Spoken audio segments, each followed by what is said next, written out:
Hey there. So the podcast is currently on an extended hiatus so that I can write my next book and work on some other exciting projects. But while we're away, I hope you'll enjoy this fan favorite episode from the archives.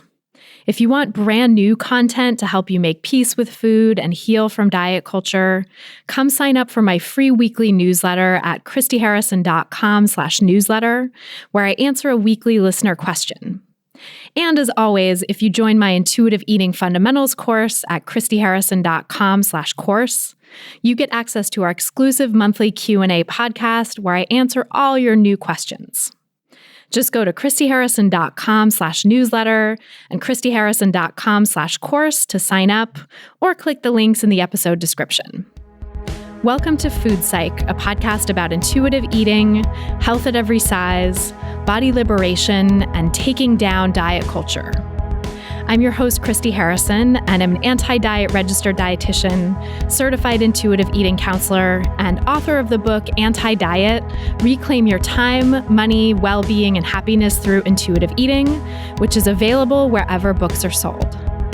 Join me here every week as I interview interesting people from all different backgrounds about their paths toward peace with food and their bodies. And by the way, on this show, we bleep out diet culture stuff like weight and calorie numbers, but we don't censor swear words or other adult language, so listener discretion is advised. Anti-diet revolution, we're for health at every size. Eat the foods you like. Food Psych. Hey there, welcome to episode 178 of Food Psych. I'm your host, Christy Harrison, and today I'm talking with Erin Harrop, an eating disorders researcher who studies eating disorders in higher weight people. We discuss how anorexia is treated or not in folks of different sizes, how diet culture and weight stigma influence treatment and recovery for disordered eating, the problem with the quote-unquote atypical anorexia label, how improving eating disorder treatment in people in larger bodies can benefit everyone, and so much more. I can't wait to share a conversation with you in a few minutes, and I think you're going to love this one. But first, I'll answer this week's listener question, which is from a listener named Lauren, who writes, "Hi, Christy. So quick history. I've suffered from numerous eating disorders over the last 6 or 7 years, including anorexia, bulimia, and binge eating, but went to treatment for 2 very intensive years, including therapy of some kind for 4 or 5 days a week at an outpatient eating disorder clinic, and was doing well when I left. But in the past year, I think I've developed full-blown binge eating disorder. I don't understand how when I do not restrict my food anymore. I really don't. I haven't for ages, and I don't think I could diet anymore if I tried. But anytime I get remotely stressed or unhappy or sad or bored, I panic eat all this food. I secretly eat at work because I'm so ashamed. I still try to then have my next meal, but I feel like I will gain so much weight if I keep doing this because at the end of the day, my calories are so high. But then if I restrict my next meal, I know that's how you perpetuate the cycle. I'm so lost and so down about it. I feel disgusting about myself and honestly can't even look at my body in the mirror anymore. Please, any advice would be amazing. Thanks for your amazing podcast." So thanks, Lauren, for that great question. And before I answer, just my standard disclaimer that these answers and this podcast in general are for informational and educational purposes only and aren't a substitute for individual medical or mental health advice. So first of all, I just want to send a huge amount of compassion your way. It's so understandable that you'd be distressed about this, especially because you feel like you don't restrict your food anymore. But I want to let you know that I'm actually hearing something very different in your question. So I'm hearing that you're beating yourself up for the binging, and that you secretly eat because you're so ashamed of eating, and that you're afraid of weight gain, and that you're still roughly estimating the number of calories you eat in a day and judging yourself for that, and that you feel quote unquote disgusting. And all of those things are actually forms of disordered thinking about food and body size, and they're creating restriction and deprivation in your mind, even if you aren't actively dieting the way that you used to. Those self-judgments and that weight stigma that you're exhibiting towards yourself are examples of what's known as the diet mentality, which is the beliefs that you've absorbed and internalized from diet culture. So diet culture is what's out there in the world, the system of beliefs that demonizes some foods while elevating others, stigmatizes larger bodies while elevating smaller ones, promotes weight loss as a means of attaining higher status, and actively oppresses people who don't meet up with its standard of quote-unquote health or quote-unquote beauty. So that's diet culture. It's out there in the world, and the diet mentality is how diet culture has taken root in your mind. So you've got some major diet mentality going on there, I can tell just from your question, and addressing that is going to be the main key, if not the entire key, to healing your binge eating disorder. And I say it's the main key because it's possible you've also been using food or perhaps the restriction of food as a coping mechanism in a way that predated any diet mentality stuff. I can't tell that from your question, but some people do have that experience, although it's definitely rarer than the experience where the diet mentality is the entire cause of the binging. So either way, in any case, the first thing you have to do in order to stop the binging is to recover from the diet mentality and stop beating yourself up over binging, fearing weight gain, counting calories, and all the rest of those disordered mental things you're doing to yourself. And that is obviously easier said than done. So I'd really recommend getting back into working with an eating disorder savvy therapist and dietitian on a weekly basis, not quite as intensive maybe as you were before, but you definitely need a touch point with a treatment team if you don't have one already. And finding a treatment team who's well-versed in health at every size is super important for being able to let go of that internalized weight stigma. So I've finally gotten around to starting a list of providers that I would recommend for helping you do this work. And you can find that list on my website at christyharrison.com/providers. That's christyharrison.com/providers. It's just therapists and dietitians right now, but I may be adding medical doctors by the time you hear this too. But it's really just providers focusing on eating disorder recovery and disordered eating recovery in a sort of outpatient sense, a sense of having a treatment team to really do the work that you need to do to undo those disordered behaviors. So once you've really worked through the ways that the diet mentality is hanging on for you, then if there's any lingering binging as a coping mechanism, you can choose how to address that then. But you can't get to a place where you even know whether binging would be a coping mechanism in the absence of restriction until you stop the restriction, because in many cases, the restriction is what's causing the binging to feel like an emotional coping mechanism or for you to feel like you're an emotional eater, when in reality, it's the deprivation that's actually causing those emotions and that's causing you to turn to food. And in your case, that restriction is manifesting primarily as mental restriction rather than physical dieting, although there may still be some physical dieting that's going on too at a subtle level that you just don't recognize. So I would encourage you to really dig in and look at whether you're eating less or serving yourself less than you actually want, whether you're telling yourself something at the end of your meals that's making you stop earlier, whether you're pushing off meal times, like telling yourself you can't eat until later, even when you're actually hungry, or telling yourself you have to be at a certain level of hunger in order to deserve to eat. Things like that are actually physical dieting too. They just might not seem like it when you've been through such intense eating disorders in the past and had such a ramped up degree of dieting behaviors before.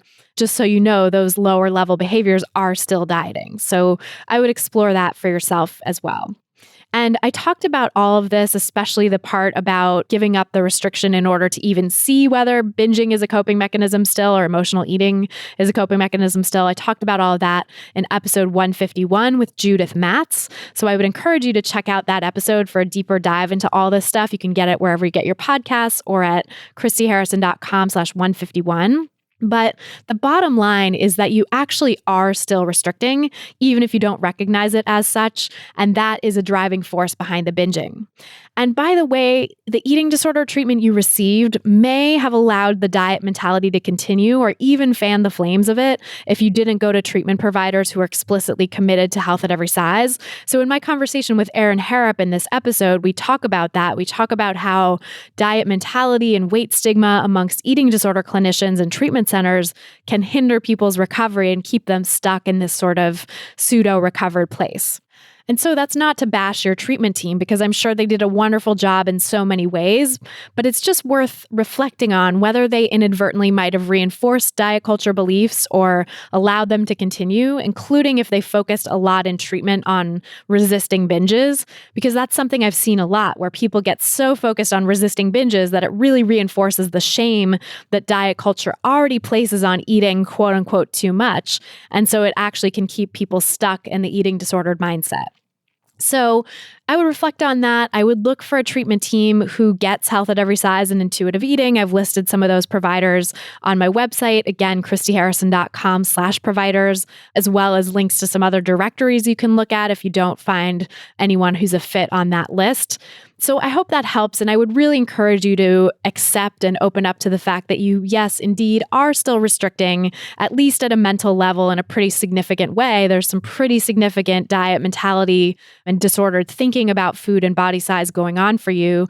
And that's likely leading to some lower level dieting behaviors in your life as well that you might just not be recognizing as such. And so I would start there, always start with the restriction and always look for the hidden sources of restriction whenever there's binging, including that mental level restriction that you might not even think of because it's just part of the fabric of how you think about food in your body, which of course makes sense because we live in diet culture, you've been steeped in diet culture your entire life, and you've struggled for years with serious disordered eating. And so of course you're going to have lingering disordered thoughts and attitudes around food and body size. But it's just important to keep pushing through and keep working to the next level of your recovery because right now you are in this sort of pseudo recovered state and there is so much more that's possible for you. There's so much more life beyond this kind of disordered thinking and being with food.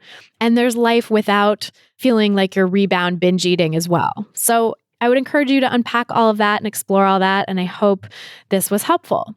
If you want to submit your own question for a chance to have it answered on an upcoming episode, you can go to christyharrison.com/questions. That's christyharrison.com/questions. And then if you want to ask me any question you want and have me answer it a lot more quickly than I can here because we're very behind just because I get so many questions on the podcast, you can join my online course, Intuitive Eating Fundamentals, which has a wealth of audio and written content teaching you the principles of intuitive eating in depth, plus an exclusive monthly Q&A podcast where you get to ask me any question you want and I answer it in a much more timely manner. And there's also hundreds of answers I've given to other participants already. So you can listen to those and work through all kinds of different sticking points and stumbling blocks in intuitive eating and really start to put it into practice in your own life in an authentic way. When you join the course, you'll also get access to our private Facebook community exclusively for course participants. So you can have real-time guidance from me and my staff and hundreds of other great folks who are already in the course and on this intuitive eating path with you. If you're ready to leave diet culture behind in 2019, come join the course and become part of this amazing community of people who will support you on your journey to intuitive eating. Learn more and sign up for the course at christyharrison.com/course. That's christyharrison.com/course. Plus, now through New Year's, we're offering gift subscriptions to the course. It's the perfect present for that loved one on your list who needs some anti-diet energy in their life, and who doesn't, am I right? So you can do that, or you can put it on your wish list so that your friends and family know how to get it for you. Just go to christyharrison.com/gift to get it. That's christyharrison.com/gift. This episode of Food Psych is brought to you by Poshmark, an amazing app you can use to shop from millions of closets across America. I use Poshmark myself to save money on clothes, and I often recommend it to my clients who are recovering from diet culture because it's a great way to make sure you have comfortable clothes that fit the body you have now, and Poshmark helps you sell the stuff you don't wear anymore so that you can trade in those triggering clothes in your closet for some cash in your pocket. Shop from a great range of brands all across the size and gender spectrum, including plus sizes and kids' clothes as well. You won't believe the deals you'll find, and shipping is super fast and easy for both the seller and buyer and is handled all through the free Poshmark app. When you see something you want, simply make the seller an offer so that you can get items at a price that works for you. And when you're ready to get those old clothes out of your closet, listing on Poshmark is incredibly easy. Just upload pictures of your stuff to the app, set a price, and then ship to the lucky buyer. Today, you can get $5 off your first purchase when you enter the invite code FOODPSYCH when you sign up. Just download the free Poshmark app, sign up, and enter the code FOODPSYCH, that's FOODPSYCH, for $5 off your first purchase. And just a quick announcement to let you know that we'll be off next week for the holidays. So we'll be reposting one of my favorite and my listeners' favorite episodes to help you have some self-compassion at this tricky time of year. And then we'll be back the following week with a brand new episode for the new year, all about helping you navigate all of diet culture's sneaky quote unquote wellness messages this time of year. They're both really awesome episodes that I'm psyched to share with you. So be sure to subscribe to the podcast to get them delivered to your device as soon as they drop. Just go to christyharrison.com/subscribe to do that. That's christyharrison.com/subscribe. And now, without any further ado, let's go talk to Erin Harrop. So tell me about your relationship with food growing up. Well, I think in my family, it was definitely a bit complicated, which I think is true for probably many people. I grew up in a family of dieters for the most part, where there was definitely kind of like women's foods and men's foods. So there were the more diet okay foods that were kind of more focused on for the women in my family. And then the men seemed to have more freedom to eat what they wanted. And so that was one section of food for me growing up. And I would say kind of my most positive memories of food had to do with learning how to cook with my grandmother. So she pretty much had me in the kitchen from, actually, I was, I think, like 3 or 4 years old when she was like teaching me how to use knives and, peel potatoes and cut vegetables and just like participate in the process. And I carry that like style of cooking that she taught me like to this day. Like I still tend to be very creative and I don't usually follow recipes. I just kind of go by taste and smell and the basics that I learned from her. That's amazing. So like intuitive cooking in a way. Yeah. I was joking with my daughter about this earlier because she also is, I like that, intuitive cooking. She's experimenting, she's learning like, oh, we need to saute garlic before we add it to something, or, how do you season things? And I think in the beginning, it resulted in a lot of foods that I probably would not ever make again today.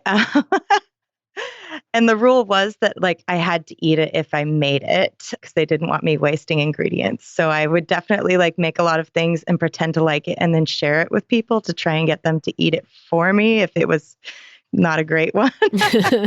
But then as I got more practice and started learning what things worked and what things I enjoyed, it's just become a lot more fun. That's awesome. Did your grandma kind of let you have free reign then and like pick ingredients, or did she give you a little guidance around like, okay, this goes with this, or chop this and add it to that kind of thing? When I was like learning with her and we were making something together, she would kind of tell me what to do, or she would be like, okay, when it gets to this color or this consistency, then we do this next step. But in terms of my own experimentation in the kitchen, I was pretty much given full reign. So it resulted in things like garlic fried pickles, which would not recommend. And other things where I would try to maybe match like the color of something. Like once I tried to make a frosting with just flour and milk because I wanted it to be white. So those were like some of the failed experiments. But on the flip side, now I definitely have an idea of, okay, here's kind of a base set of cooking and skills and tastes, and I can kind of go from there to build outward, I guess. Yeah, that's huge. I feel like that's kind of a rare thing for people to have in this day and age, but it's so important and so helpful. Yeah, it's definitely one of those things that many of my friends that are my age don't have that kind of like skill set.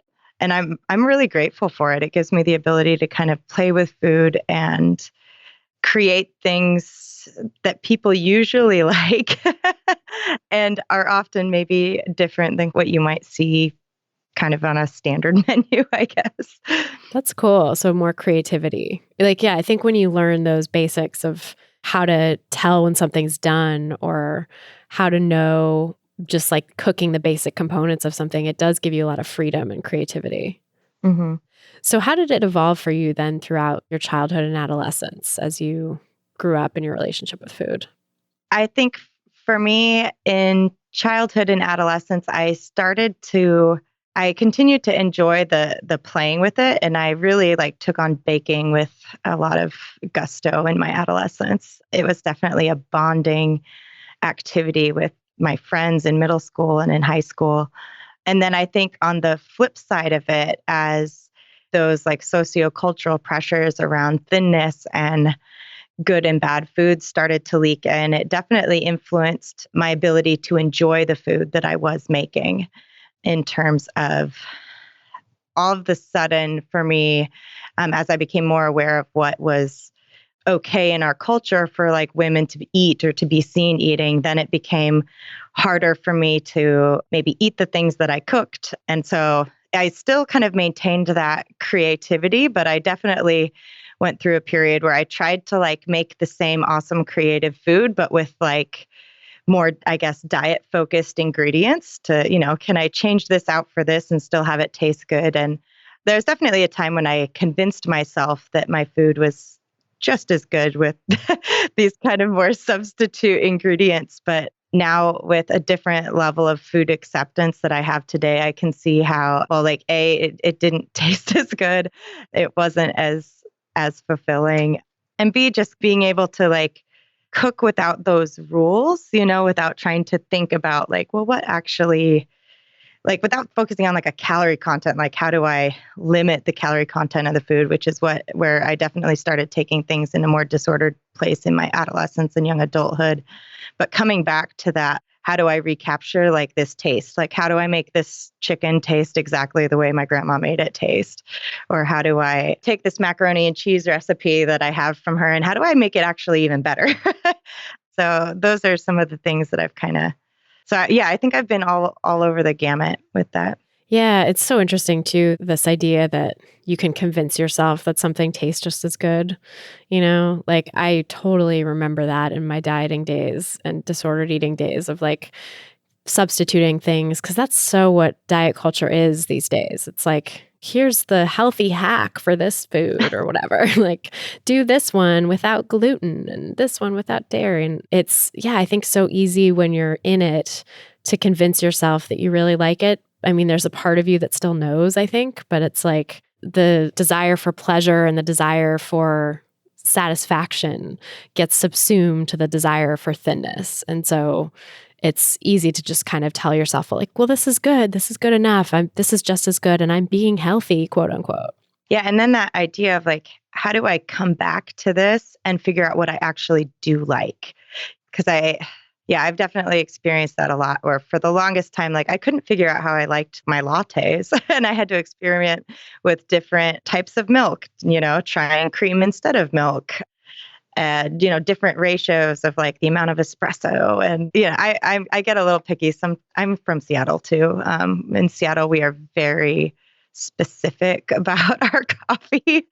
I try to do it not in an overly obsessive way, but there's definitely a right ratio for me with espresso to vanilla to milk. And I think that is like such a common thing too for anyone who's been chronically dieting or disordered eating for a long time. Like to come back to pleasure as an organizing principle, as a guiding principle is so foreign at first. And I feel like I've worked with a lot of clients who are like, wait, what do you mean? What do I want? What do you mean choose something that tastes good? Like, what about the vegetables or what about the carbs or whatever, and it's like, no, but actually, what do you genuinely want? And I think that's one of the many things that diet culture takes from us, really, is this ability to pursue what we actually want. But I think it spills over into so many other areas of life too. Yeah. And I think kind of like what you're saying, as long as we have some of those remnants of that diet culture, like still in our heads or even just on an unconscious level, it can make hearing that inner voice really challenging. And then for me, at least too, I definitely had I had to be patient with that bounce back period of like, it might be that my body is actually like leaning towards this type of food for a while. And, I can remember that in specific times, like coming out of periods of deprivation where like, I was like, man, I feel like this is definitely more ranch sauce than a normal person would be wanting right now, but this is what tastes good to me. And trying to find the bravery to like stick with it and give my body a chance to like make it through its like little ranch craving, knowing that it's going to come back to a place where maybe it seems like a different amount of ranch that's satisfying for me, or with the coffee thing, right? Like there was a time when I just had like brevets with like the full cream because that's what tasted good to me. And today I do that sometimes when I'm in that place, and other days milk is just fine. So I think having that trust that A, my body doesn't always want the same thing. And B, if it is consistently wanting something for a while, that may or may not change. And C, even if it does consistently want something that might feel scary or challenging to me in my head, that doesn't mess everything up. It's not the whole sum of my diet or my intake I don't think I've ever had a period when my body just wanted like all of just one food. It was always presenting with different types of things, even if some of them seem more challenging or intimidating at the onset. Yeah, that's such a good point that it does take a lot of trust and bravery, right, to get through that place, because when you've been told your whole life or you've internalized messages that say these foods are bad and you're bad for wanting them or you shouldn't eat them, they're going to kill you or whatever, it's really hard to go against those internalized messages, even when you know those messages are crap and like you're ready to move on. I think it still takes a lot to make those choices day in and day out. Yeah. And I think sometimes in intuitive eating, we have that idea that like, okay, well, once you do this, your body just becomes magically intuitive and you're very attuned to it. And you just listen to your body and you eat what it tells you to. And it just tells you to eat this like amazingly balanced, diverse palette of beautiful rainbow foods. Yep. And for me, that just hasn't been the case. I don't think it's been negative or necessarily, but I guess my plates rarely look like the really pretty ones on Instagram with kale and the avocado slices on a piece of toast with fresh mango and like little tendrils of other green things. Like it's just usually like, well, maybe that's like my, kind of casserole roots coming through. It's a lot less pretty. Oh, same. I can't imagine. I feel like it's just so time consuming and expensive to eat that way, the way that like Instagram wants you to eat. And yeah, my food is much less pretty than that too. And I feel like in a way, if people, I think that sort of assumption that, oh, intuitive eating means I'm going to eat like that and my palette of food is going to be this beautiful rainbow of like whole foods and unprocessed things, quote unquote, and like nary a sweet will pass my lips. It's like, what is that? I feel like that expectation is coming from diet culture, and I totally had that expectation for myself too. And when I wasn't eating like that, was sort of like, oh God, is there something wrong? Am I doing intuitive eating wrong? Like I very much remember that feeling. But I think intuitive eating has even gotten twisted in the service of diet culture in some ways, that the wellness diet has co-opted intuitive eating too, and has made it out to be like, you eat like this and you'll be this thin white Instagram person who goes to Soul Cycle all the time. And like, you return to your natural roots of wanting like all this whole, yeah. Right. Oh gosh. Yeah, that like the quote unquote natural way is that. Yes. And yeah, really it's not. It's so much more diverse than that. Yeah, like you said, you don't have the same exact craving every single day, or maybe you have it for a while and then it changes and you become more interested in variety or something. But it's not like you start eating intuitively and suddenly you find this like magical balance. Because I think also you're like when you're restricted, I always talk about like the restriction pendulum, like you pull yourself all the way over to the side of restriction, you have to swing over to the side of like feeling like a little out of control or like kind of, it's like free falling, kind of like you're in this place of feeling like you're eating quote unquote too much, but it's really the equal and opposite reaction that you have to the restriction. And eventually maybe you will stop swinging so wildly, and have like more gentle swings the way that people who aren't restricted do, but it can take time. Yeah. Yeah. So what was that journey like for you then, and getting into your work too? Like, how did you go from a dieting teenager and trying to kind of make substitutions and restrict your food and stuff to now the fat studies and anti-weight stigma scholar that you are today? Well, I think dieting is probably putting it lightly. I would definitely say it was clinical eating disorder, just acknowledging that in terms of, I don't want some of the things that I described to sound like, oh, this was normal for any 15-year-old. But I think for me, coming out of that food fear, it went step by step, and once I finally, for me, I had very subpar recovery as long as I had what I would consider like a normal, standard, traditional dietitian. And by that, I mean someone who kind of like gave me a list of good things to eat and bad things to eat. And Was this like an eating disorder specific dietitian or just sort of regular? I went to her for an eating disorder. I don't know how specifically trained she was. So it was definitely like, here are these health smoothies that might help you get healthier kind of thing. And oddly enough, my eating disorder did not get better in that lens.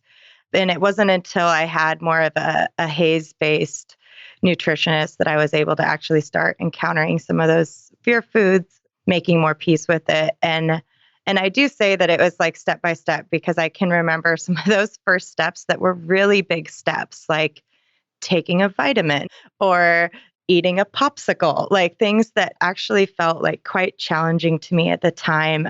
And now looking back, if someone told me to eat a popsicle every day, I'd be like, okay.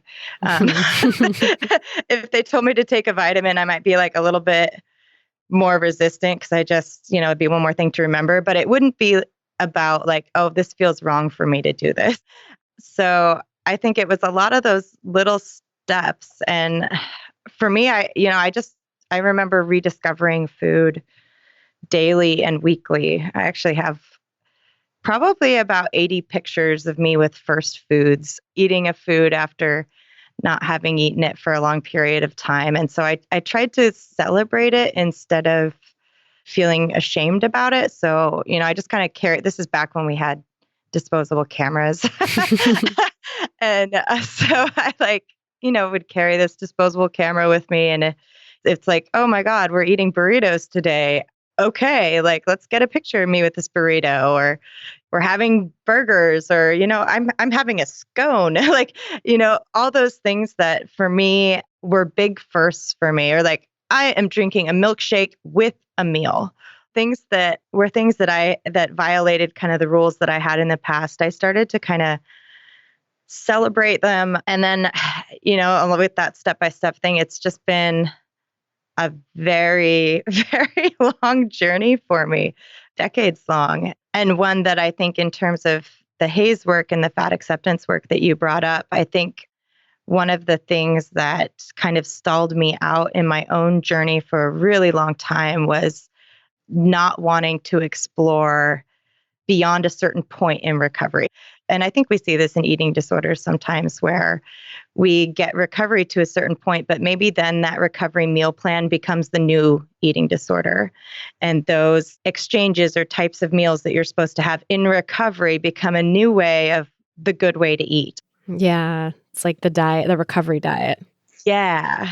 So I think over the years, that's been where Haze and fat acceptance has stepped in for me in terms of like, how do I push beyond that? I still have a treatment center meal plan on a card in my wallet today, and I don't follow it anymore, but there was a long time when I did, and it was every meal it might look different, but I was still trying to eat a certain number of exchanges. And today, I think that's where Haze and fat acceptance has kind of pushed the bubble on my relationship with food, is trying to really see like, where is my eating disorder potentially showing up in different ways today, in ways that hold hands or partner with diet culture, and how do I still try and dig up some of those roots where it's still sticking around? Yeah, that's such a good point, that it really, I think diet culture allows for that too, to like get to recovery to a certain point. And then without Haze and intuitive eating sort of stepping in, I think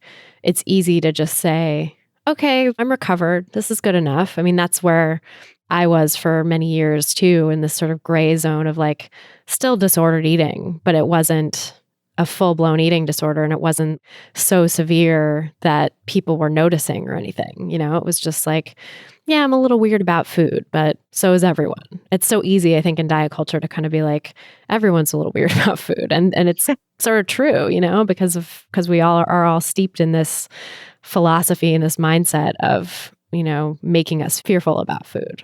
Yeah. And of weight too. I mean, I think that's Yes. the added piece, right? Is like when you're someone in a larger body, when you experience weight stigma firsthand. And of course, we all experience internalized weight stigma from the culture that just tells us being fat is bad. But when you are having to face it and go to doctors who tell you to lose weight or whatever, or have, God forbid, like eating disorder treatment professionals who are like, well, don't gain above a certain, this is as much as you get to gain in recovery or whatever, then it's like this whole other layer of just being really hemmed into this box by diet culture.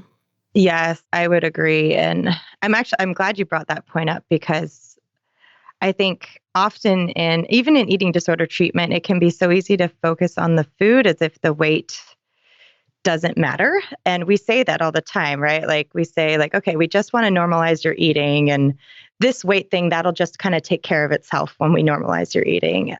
But that is definitely not how it works out in practice. And I would say that was one of the things that held me back, in addition to kind of that rigid adherence to that meal plan, was that I didn't have eating disorder providers that could kind of like see the big picture of what weight meant.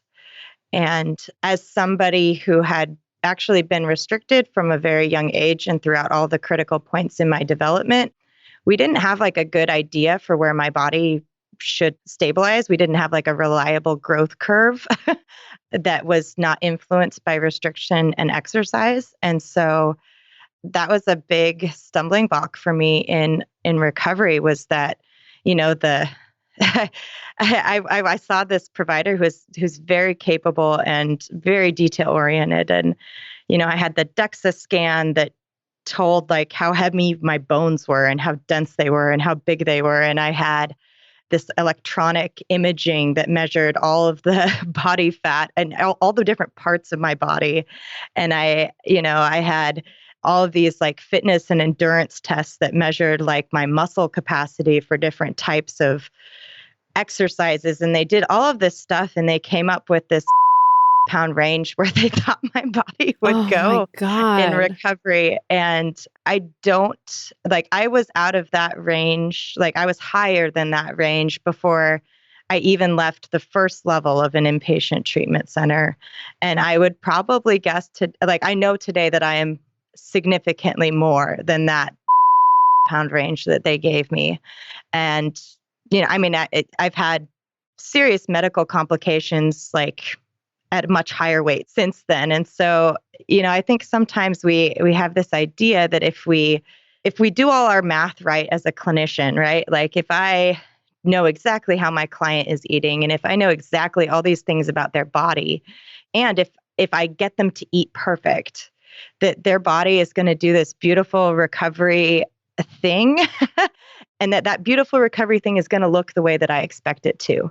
And at least for me, in my experience, people had no idea what was going on with my body. And the message that sent me at a certain point was that recovery was wrong, or that I was doing recovery wrong at some of the points when I had the most freedom from the eating disorder in my life. And so I think we have to be careful about what we tell people recovery looks like in a body, and the kind of expectations that we set up for people in terms of what does it like. We might not be doing weight restoration because we might not have a place that we're restoring to. That prior point might have been during a time when the person was restricting and compensating. And so like we might not know where that restoration point is because their body's never had a chance to actually grow and fully develop. And for me, like I grew 2 inches in my 20s. Wow. With food. So I think I think giving our bodies permission to do what they need to do in recovery is scary for both the patient and for the clinician, because I think sometimes as clinicians, we can get on board with the person's fear of food or their fear of fat. And so I think that is particularly important when we're thinking about higher weight eating disorders or people who are having those disordered eating behaviors at the higher end of the weight spectrum. Oh, that's such a great point. Especially because I think, it's like clinicians can get on board with people's eating disorder mindset to some extent. And then also because we live in diet culture, I think we all have an eating disorder mindset to some extent, that diet culture instills these disordered beliefs about food and bodies that clinicians even might carry in with them, especially body size. Even if clinicians have done a lot of their own work around their relationship with food, I think it's rarer for clinicians to do their own work around their relationship with size in terms of accepting all size bodies, because Yes.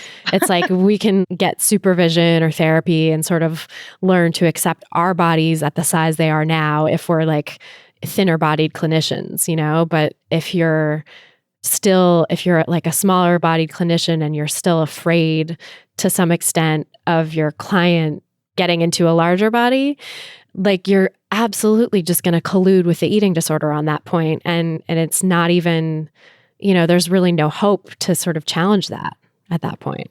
Yes. And I think too, especially like maybe you've even only seen this person as a thin presenting individual or a person presenting at what you might consider a quote, fairly like normative BMI. And I hope you can hear the quotes around those words. But I think it can be hard to hear or to see a person's body and body type change. For me, I went from a very thin presenting individual to somebody whose body is what I consider fat today, and not from like an eating disorder mindset, but fat in that reclaimed sense of the word. And so for providers that I had that had only seen me as a thin presenting person, like I often wonder, like, what was going through your mind as my body was becoming fat? Like, were you worried? And for me, luckily, I had a team who very much was more concerned with my eating behaviors and my health. But I know that had I had a different team, maybe when I came in and I said, oh God, I feel like I'm just eating so much, maybe they would have been like, oh, well, what are you eating? Right? Instead of always bringing that critical ED nutritionist mindset that I hope we can bring to our patients when they say, oh God, I ate so much. And you're like, oh, really? Well, what felt like a lot to you? Instead of bringing that curiosity that I would hope that we could bring anybody who's having some kind of judgment around a food or a type of food or amount. I know that had I walked into a different office, I could have received the message that I was in fact eating too much, when for me, at least, my eating disorder has looked like something that has always been consistently restrictive. But yeah, that's something that I see with my participants in the research study a lot, that they receive very different feedback from clinicians. I've definitely seen that as well in my work with eating disorder treatment centers, both as an intern when I did observe people relating to clients in eating disorder treatment centers, and then as a clinician myself, networking with their treatment providers there. It's like some of the messages that people in larger bodies got from treatment centers were just mind-boggling. It's like, of course, the person's struggling with, when they're getting these messages, like, what are you doing? And it's not, I think it's just a lack of awareness and a lack of sort of going that extra level of unlearning diet culture, not just unlearning the eating, not just sort of self-reflection on making peace with your own body and your own food, but getting diet culture out of your head so that you're not imposing those beliefs on other people's bodies, and so that you're not like, are you sure you need that extra snack? Like, ugh, God. Oh my God. What? Oh, so terrible. Oh, yeah. So I would love to talk more about your research, and first kind of like, how did you get involved in doing this research and find your way to health at every size, and then dig into like what your research is actually finding.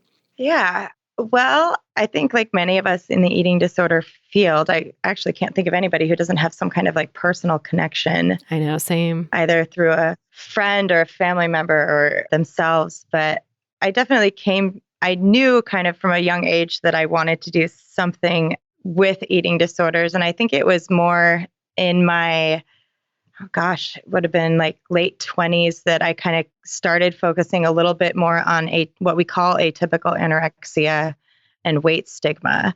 And for me, that came out of a personal experience where I presented with atypical anorexia. I had previously been what we would call, quote, typical anorexia. And then I now, because my body was larger, had the same eating disorder. At least I perceived it to be the same. It sure looked and felt and sounded the same. But my body was larger. And I actually had two inpatient experiences, one at that typical level and one at an atypical level. And looking back at the treatment experiences, they were so different. And if I hadn't already had so much training in Haze from my decade of treatment prior, I can only imagine that. I did need treatment after I came out of treatment. And so I can only imagine what it would have been like if I didn't have access to those resources. And so that was kind of, for me, one of the start of what is going on? That experience was just so formative in how I started to think about weight bias.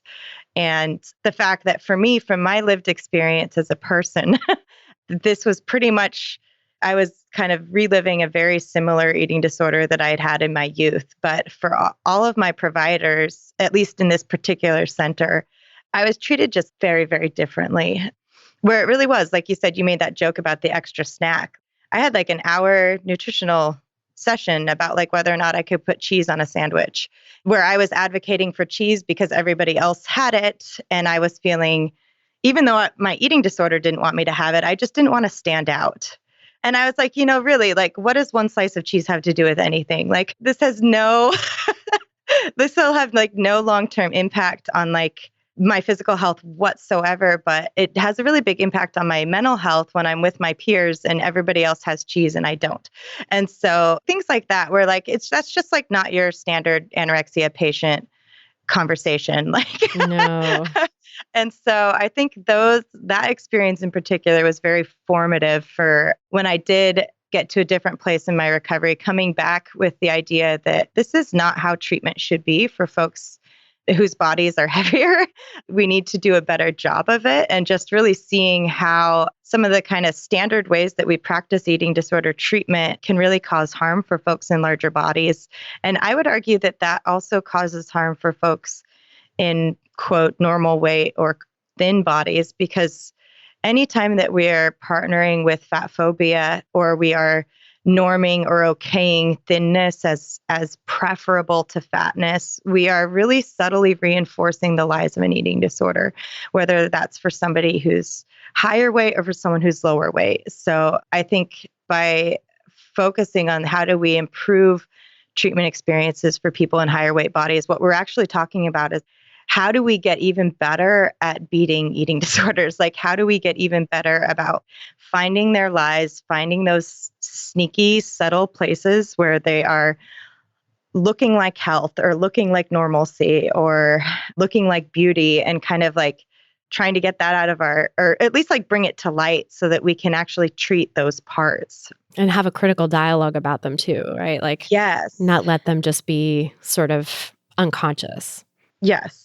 That's such a great point. And you're right that it really is just that's what good care looks like for eating disorders, is not having weight bias in the picture, because weight bias is what got people to this point, right? Weight bias is a large part of what creates this disordered thinking about food and bodies. And so if we're reinforcing that in our treatment programs, then we're just taking away people's ability to recover. And it's no wonder so many treatment programs have such high recidivism rates, honestly, with that sort of mentality.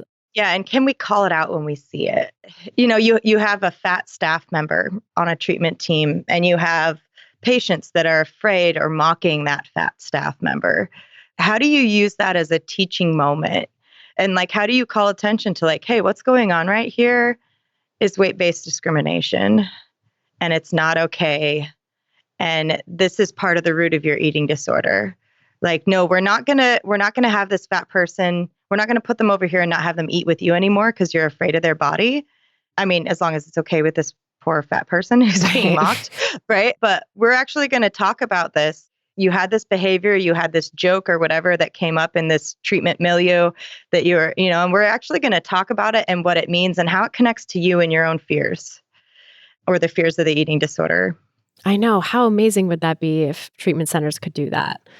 And it's an uncomfortable conversation for sure. And there's a lot of nuance to making sure the person is the fat person is comfortable being in that conversation, of course. But yeah, I think that would be revolutionary.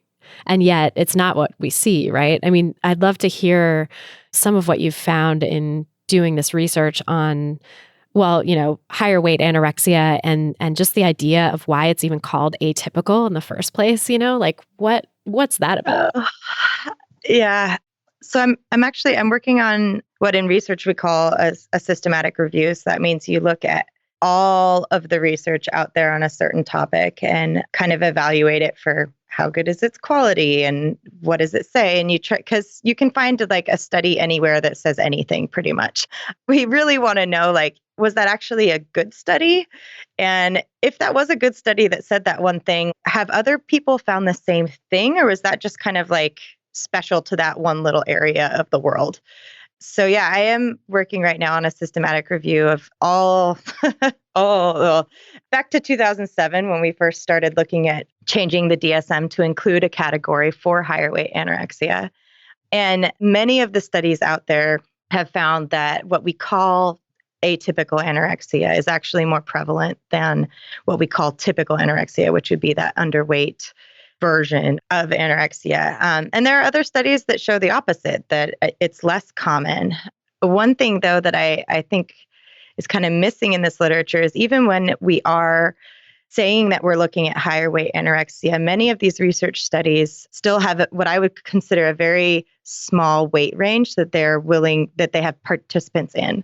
So these are participants who are still either in what we would consider the normal range of BMI according to current BMI standards, or patients who are just slightly out of that, who are just slightly above. And so we're not actually seeing what higher weight anorexia looks like across the weight spectrum.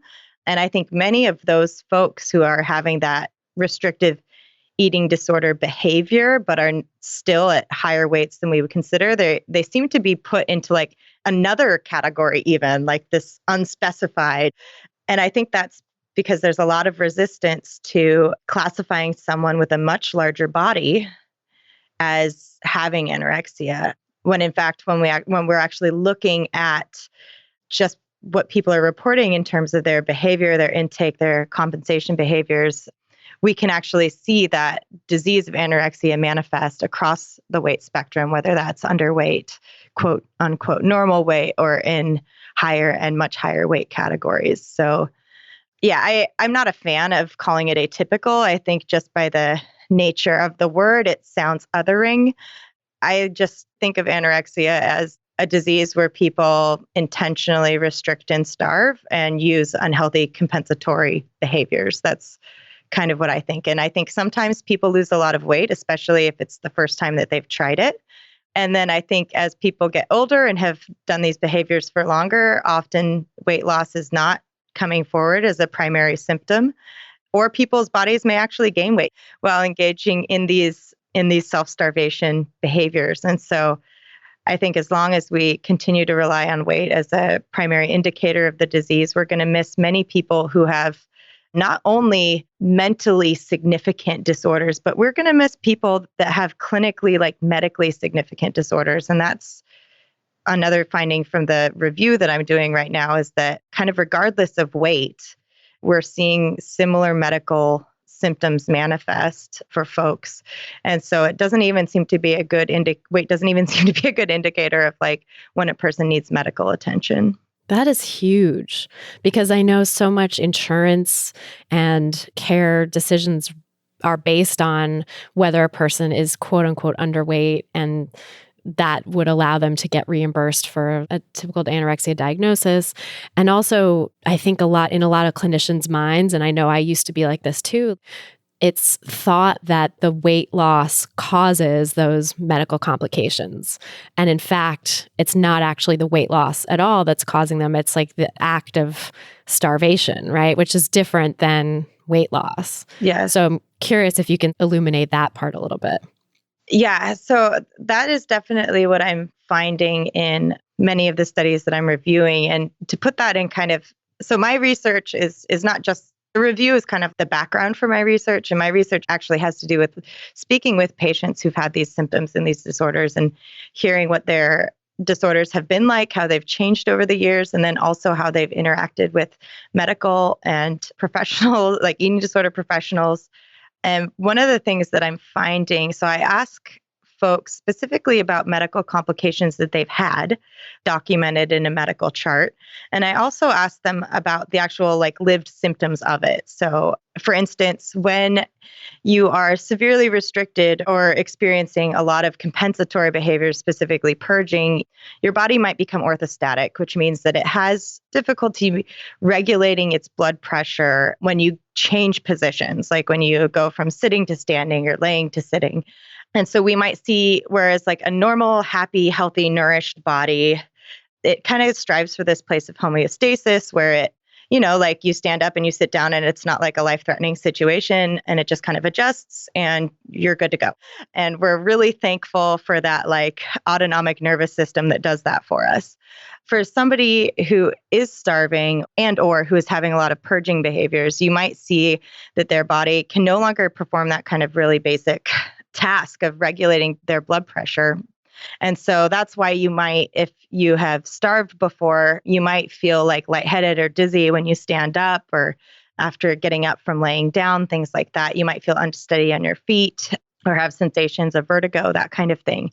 And so in this study, I'm asking people both about what has been documented in your chart, what have doctors measured, what diagnoses have you received that could be related to your eating disorder, things like being orthostatic.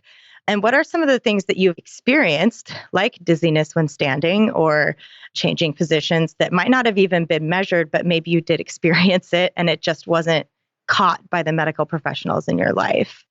And one of the things that I'm finding is that for many of my patients, especially those who are at the higher end of my high weight spectrum, they haven't had the tests. So they haven't had somebody measure to see if they were orthostatic, even when they were reporting things like falling when trying to stand, fainting when trying to stand, dizziness. They reported these symptoms to their medical providers and nothing was done. There was no further investigation.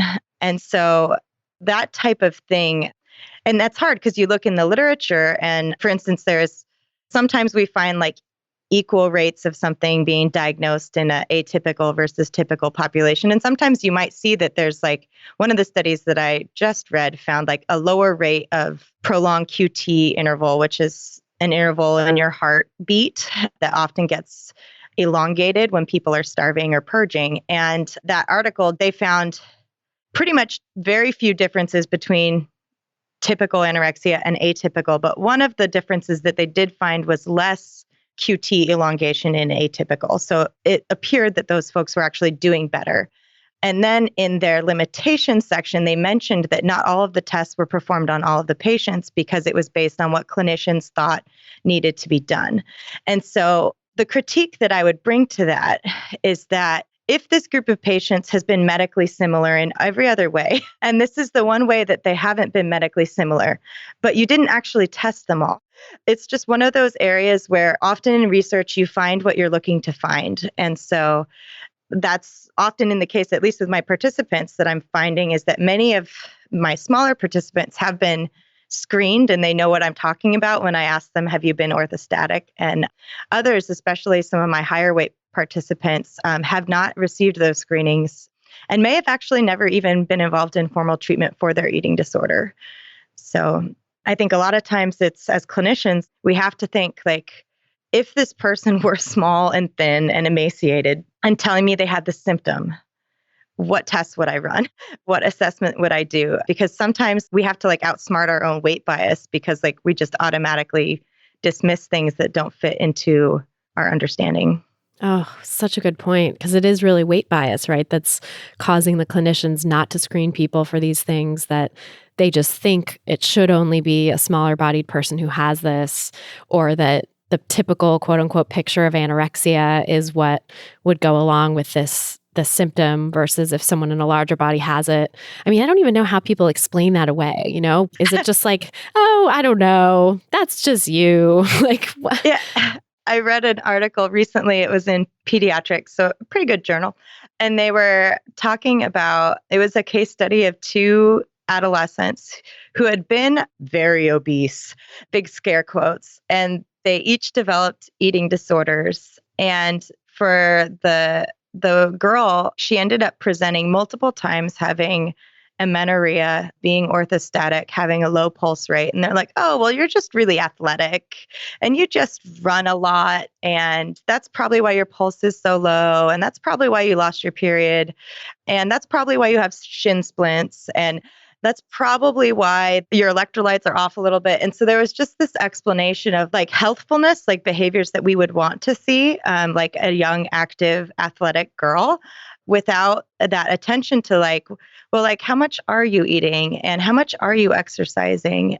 And for the other case, the male that they reported in this article, like they ran him through so many like odd tests, like expensive and unusual disorders, right? Things that are far less common than eating disorders are in adolescence. And they ran all of those tests and cost all that like insurance money and probably all of that worry to this poor family who's wondering like, what kind of weird, unusual disease does my son have?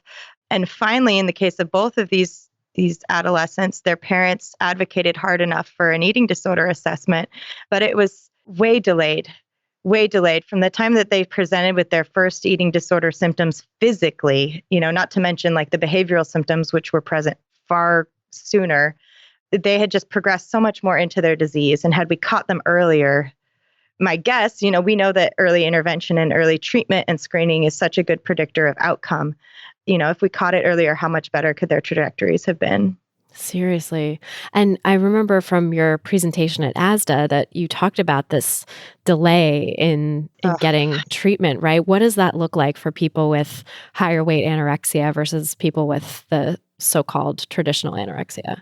Yeah. So in my study, I asked people, how old were you when you thought you first had an eating disorder? Like when you like look back and you're like, yep. And not like how old you looking back are, but like when you were an adolescent or a young adult or an adult, like how old were you when you realized this was a problem and you had an eating disorder? And then I asked them how old they were when they first got treatment for their eating disorder. And currently, so I have updated numbers since ASDEX, but there's currently 28 people in this study, and the average is 12.75 years. So 12.75 years between when a person thought they had an eating disorder to when they got eating disorder treatment. And that is actually not including 2 people who have not received treatment yet. So like their numbers, like I left them in there because that would just like throw off all the averages if I just had these very long numbers. So they're excluded. And that's a range of 0 years. So for a couple of people, as soon as they realized they had an eating disorder, they got treatment. And the range goes all the way up to 37 years, where one woman waited 37 years. And I believe it's that woman, or no, actually it's a different woman. Another woman told me that she actually went, and this has happened multiple times, where people have gone specifically to medical professionals and said, I think I have an eating disorder. One woman said she went to her doctor, said, I think I have anorexia. The doctor said, no, you weigh too much. And that was the end of the conversation. And she didn't end up receiving help for another 20-ish years. And these are serious diseases. And so this is not like a representative sample. This is not everybody's story. But this is also like, in some ways, the majority of people in my study have received treatment. And that is also not the norm. Most people with eating disorders do not actually receive formal treatment. And so in some ways, even though I'm saying that this is, this might be a worst case scenario looking at this like 12, 13-year treatment delay, it also might be a better case scenario because these are people who have actually received treatment, not just people. Right. I wonder if like those two people that you excluded are actually more the norm, that they think they have an eating disorder and they've never actually received formal treatment. Because I can also now look back and say, like, I think I had so-called atypical anorexia or higher weight anorexia, but I wasn't even higher weight. I was in a smaller body, but the so-called normal BMI range, and wasn't diagnosed either. Even I would have fit into the EDNOS category at the time, the eating disorder not otherwise specified. But similarly to what that one participant you said, where she went to the doctor and like said, I think I have an eating disorder. I went to my therapist and I said, hey, my mom and my friends are all kind of worried about me and they think I have an eating disorder. That's silly, right? Like kind of being like in denial about it, but also like opening the door and being like, let me talk about this with my therapist. And she said, oh no, you couldn't have that. Like you're not thin enough, basically. And knowing sort of how I felt and now having worked with a lot of people with eating disorders, like the eating disorder is going to be so inflamed by that kind of rhetoric, right? It's like, you're telling me I'm not thin enough? I'll show you thin enough, like it's a goad. It's a challenge to the eating disorder to get even worse so that eventually someone will pay attention. And, not pay attention like we're doing it for attention, but pay attention like take it seriously and give me some help, And so I can only imagine for that participant who was told, you don't have an eating disorder, and then 30 years later, like gets help. I mean, there's so many people out there like that. And when she did get help, she did find a center that could look at higher weight folks and diagnose treatment for eating disorders. She was actually put into a binge eating disorder group. Oh, no. And she never got a food plan because of that, because they were trying to do Haze. They were trying to do like a all foods fit approach. And so when she did present for treatment after eating a very restricted diet from OA, they kind of, I'm wondering what went on in the assessor's mind, because if they had asked like what she was eating, they would have known that she belonged in a restrictive eating disorder group, not in a binge eating disorder group. But I think probably what happened is she went in and probably said like, gosh, I feel like I'm eating so much food. Right. And they probably looked at her and was like, well, you're fat. Okay, well, we want you to feel comfortable with all the food that you're eating because we're a Haze center. And so like, let's talk about making peace with food instead of thinking like, maybe this person needs some refeeding. Like, what does she think is a lot of food? Because having done like a full clinical diagnostic assessment interview with her that was over an hour, like she'd never actually in her lifetime met a criteria for binge eating disorder, but she definitely has met criteria for atypical anorexia. And so, yeah, I think thinking about like when they actually do make it to our treatment doors and they do show up, like, when they say they're eating a lot, are we just accepting that because of our own weight bias in their body? Similarly, if they say they're eating a little, are we failing to like believe them? Are we thinking to ourselves like, well, they have to be eating more than that or they wouldn't look like this? I think it gets flipped for thin patients, right? They might come in and say like, oh, I'm eating so much. And we're like, oh, really, honey? Like, how much do you think you're eating? And then they might say like, I'm not really restricting. And then we're like, oh, but let's look, maybe you are, So I think we have to like check our assumptions. When we think a patient is lying, when we think somebody that we're treating is lying to us, we need to really think about our own biases too. Maybe they are. Eating disorders are tricky, and these are behaviors that carry a lot of guilt and shame. But I think by the time people are asking for help, we need to be able to believe them. Yeah. And I think too, it's hard for someone who's really in it with an eating disorder to accurately assess their own eating, right? Like, it's like any amount of food seems like a lot of food, Exactly. and a tiny amount of food seems so. It's just like, and restriction. I think a lot of people also with restrictive eating disorders, and really, I forget who said it. I think someone on the podcast said, I think all eating disorders are restrictive eating disorders, really, which I think was, very astute, because I think a lot of, most of the time, binge eating disorder, bulimia, or any other type of eating disorder kind of comes out of this restrictive mindset, not like 100% of the time, but, most often. But, for people who are restricting, I think there is often an ebb and flow. I experienced this myself where there were times when I was restricting really severely and then times when I was restricting a little less because I, just couldn't keep it up. I was swinging back and forth between binging and restricting and as a natural thing, or I was just trying to maybe ease up a little bit because I realized that the restriction I was doing, I wasn't able to sustain. And so in those moments of like slightly easing up on the restriction, I think it's easy to be like, oh, I'm not restricting anymore because it's not like that back there where I was restricted, that was restricting. This is normal. When really, when you look at it in sort of the continuum of things, you're still way on the restrictive side and have so much more to go to get to a place of truly not restricting. So I think really kind of getting under that with clients and understanding what people are deeming as restrictive or not restrictive or too much or, binging or whatever is so important. Yeah. And doing that without letting weight bias color your assessment. Yeah. I think that's been some of the most useful parts of the diagnostic interviews that I'm doing is like just asking people like, what does that mean? You said you were binging. Like, what did that look like? Can you be a little more specific? Right.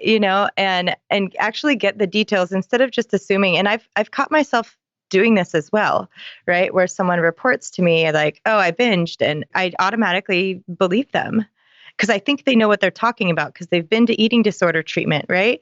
And so I think like, well, okay, like you've been to treatment, of course you know what a binge is. But then when I actually hear them talk about it, I'm like, oh God, like eating throughout the day because you're not eating anything else is not a binge. That's like maintenance eating when you're really starved. Like I had a chip and then I had another chip, and so like learning what this actually looks like for folks and asking more questions and trying not to assume. Yeah. It's interesting because I think especially for people who work at eating disorder treatment centers or who've seen a lot of people with eating disorders, it's like maybe tempting to sort of be like, okay, yeah, so you binged. So like, let's go to the next thing, rather than having to like tease apart what actually a binge means because it's, maybe sort of boring or old hat or you think but actually getting in there and talking about what it means to a particular person is the work because that can be so illuminating when someone, I know I've had this experience of telling someone that what they were doing, what they thought was a binge was not a binge, that Yes. was actually maintenance eating. Like you said, that was sustaining them through starvation. And it's like some people are just gobsmacked by that. Some people are also really defensive about it. And, you have to sort of manage whatever comes up for the person. But I think it can be so illuminating. And for a person who's in the right mind frame to take that in, I think it can be extremely healing. Give them permission to not think of something as a binge and demonize it, but actually say like, oh, my body needs this. I'm so glad you brought that up because that's something that I'm just discovering more and more the more that I do these interviews. And I filled out like an extra like 20 or 40 page supplement for my ethics board so that I could like give people their results back, right? Which I just feel like is just ethical anyway, right? Like they give us information, we let them keep ownership of it. But so something that I get to do in the interviews is just be like, hey, like, look, either like, okay, like, you thought you had binge eating disorder your whole life, but like actually like you only would have met criteria like this part of your life. And that's in the context of all of this lifelong restriction and starvation. Or to, to say like, hey, look, like we can actually put a name to some of the things that you're doing. And as imperfect as our diagnostic system is, and I think it is significantly effed up and imperfect, there's something very powerful about being able to say like, hey, this isn't about me being a bad person or being bad at dieting or being bad at even having an eating disorder, right? Like I don't know how many times I've heard like I can't even get an eating disorder, right? Like maybe it's not about that. Maybe like we're just calling it by the wrong name, and that like clinical moment, like you said, it can be so healing. And because I have many, I would say probably at least 25% of the folks in this study that responded to my flyer for atypical anorexia because like they looked at the flyer, it listed some symptoms. They're like, hey, that's me. I'm going to call this lady. Like, so those people, like they came to my study and they thought they had binge eating disorder. And after the very long, in-depth clinical diagnostic interview, they're like, it's like, actually, no, like you haven't had that. And I don't say that to like demonize or like pathologize binge eating disorder more so than any other eating disorder. I'm trying to say it that like folks are very confused about the behavior because diet culture is so pervasive and it says, hey, if you eat a donut, you're having a sweet binge. Or if you eat a bag of M&Ms watching TV, or whatever, like if you eat ice cream out of the container while watching a TV show, like you're out of control. Yeah, that's binge eating. Exactly. You have a problem. Because we have these like cultural like myths in our head, I think people are walking around like A, thinking that they have disorders that they don't, and like B, not getting help for the disorders that they do. Oh, that's such a good point. I had this like positive note that I kind of wanted to like just bring up. So I said that there were 2 women that hadn't received treatment, and so I left them out of that treatment delay. And there were actually at the beginning of the study, there were 3 women, and one of them, like, so I saw her for her first interview, and then I see her like 6 months later, right? And so at her second interview, I was like talking with her, and she's like, "Oh yeah, I'm in treatment now." I was like, "Oh, okay, that's cool." I was like, when did that start? Because, she's in her early 30s. When I saw her the first time, she was severely restricted, going long periods without food and very, very much under eating. And she was like, "Oh, well, I got help about 2 weeks after our first interview." And I was like, "Really? Why?" And she said, "Well, when we were meeting and I was talking to you about what I was eating, you told me that I was eating a level of food that would be consistent with anorexia." And I was like, "Okay." And she's like, "So I called somebody." And so I'm not doing an interventional study. Like I'm not trying to get people in treatment. And I also do really like, this is also, it's like per the observational. So this doesn't mess up my results. Like if you want to go get treatment and this had an impact on you, fine. Like there's no control group. But what that says to me is that like a small acknowledgement that what someone's doing could be problematic could have a really tremendous impact on that person. All I said was, hey, you're not eating a lot. What you're eating is really like a small amount of food, and maybe you should get help. I didn't even actually say maybe you should get help. All I just said is, hey, your eating is consistent with someone who has anorexia. And that was enough for this person who had already been dealing with this for however long. It was enough to give her that extra push to like go out and seek treatment and actually get it. But I'm just thinking of like that moment that we have with clients when we have the chance to like give a diagnosis or like affirm that someone's eating is not enough. That could have like a real impact on their trajectory moving forward. That's incredible. That is such a positive note to end on, I think, because I think a lot of clinicians are listening to this, and also a lot of people who maybe have never had that kind of validation in their own lives. And, maybe we can give that to people here through this too, just to recognize that maybe what you've always thought as binge eating or as eating enough really isn't. And I think that's pretty likely living in diet culture, for anyone who has a disordered relationship with food and thinks maybe it's falling on the side of quote unquote too much. Pretty much everyone I see who thinks they're eating quote unquote too much is actually not eating enough, whether it's on the flip side of a binge or whether they're categorizing something as a binge that actually is just sustaining eating. So I think this is very important to bring to light. Oh my God, I could talk to you forever. This is so fascinating. And we'll have to have another episode down the line where we dig into lots more of this research once you have more of it published and ready to go and stuff too. Awesome. Yeah, thank you so much. And tell us where people can find you and learn more about your work. I wish I had it. Right now, I'm just on Facebook at Erin Harrop.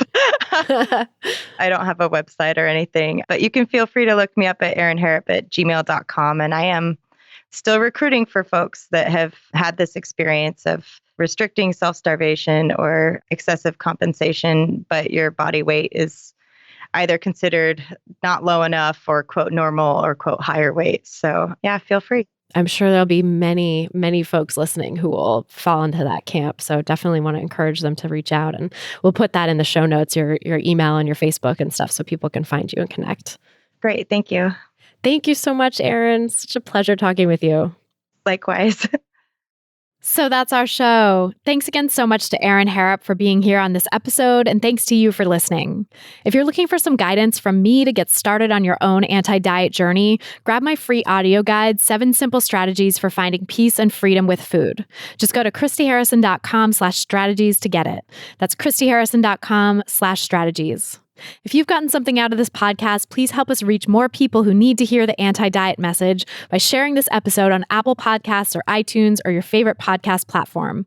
You can also leave us a nice rating and review in your podcast provider of choice, which is another way to help new listeners discover us and help the podcast grow, and it's always so appreciated by me. To get full show notes from this episode, including all the resources we mentioned, plus a full transcript, go to christyharrison.com/178. That's christyharrison.com/178. And to get the transcript, just scroll down to the bottom of the page and enter your email address. This episode was brought to you by my Intuitive Eating online course. If you're ready to leave diet culture behind in 2019, join the course and become a part of an amazing community of people who will support you on your path to intuitive eating. Learn more and sign up for the course at christyharrison.com/course. That's christyharrison.com/course. A big thanks to our editor and engineer, Mike Lalonde, and to my Food Psych programs team, including our community and content associate, Vinci Chue, our administrative assistant, Julianne Watasik. Our theme song was written and performed by Carolyn Pennypacker-Riggs, and I'm your host and producer, Christy Harrison. Thanks again for listening, and until next time, stay psyched.